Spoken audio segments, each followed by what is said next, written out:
Hey everyone, welcome to DKFC. We're very excited to talk about the 2016 Euros. Cue the applause. Wah! Joining me, DK staff writer Jamie Hinks, Andy Davies, and Edo Delamonte.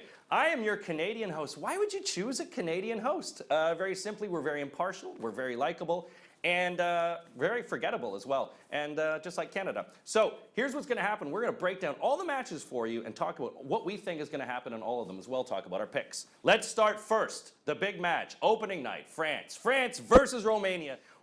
Joining me, Andy, what do we think about this game? France going to win. France going to win. Yeah, look, I think France are favourites for the whole tournament, and I think rightly so. I mean, there's lots of talk that Benzema's not there, and they're starting up front with Olivier Giroud. But let's not forget who was playing up front for France when they won the World Cup in 1998. The Olivier Giroud of his day, Stéphane Guivarc'h, another centre forward who couldn't score a goal and looked rubbish, and ended up playing for Rangers, I believe, that season. But no, I think France are going to want to start big, start with a big win. And this is not the Romania of Georgi Hagi et al. So it's 2-0. 2-0 to France. 2-0 thumping. With hopefully a nice, short, concise opening ceremony. I think 40 minutes, couple of numbers. Get Daft Punk on and then get on with the game.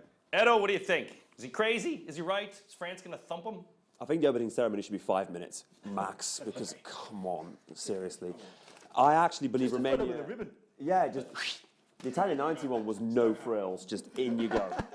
I think Romania will score in this one, and in fact, I think France will have nerves at the start. I actually think this will be a draw, little bit of a risk, but I think the France are one of my two favourites for the tournament with Germany. But I think the better teams, the ones who win tournaments, tend to improve as they go along. And actually, Giroud could have a good game, but I love Romania on the counter. They conceded 2 goals in qualifying. Yes, of course, the groups weren't at that kind of level. The good news for France, however, is that they can score against anyone, but they can concede against anyone too. You look at that defence, Remy, Koscielny, that really hasn't given them anything so far. So I would worry if I was France a little bit. Jamie, it's looking like a France thumping so far. What's going to be harder, the checking on the field or the checking of the fans in the stands? Anyway, I'm going to talk about the game. Okay. I agree with Edo with their defence is not very good at the moment. France, they've lost Sacco to a failed drugs test, Varane to an injury. So I think Romania have got a chance here. They're not going to. I don't think they're going to get a point or a win. They've been absolutely awful recently. Romania. They've conceded so many goals.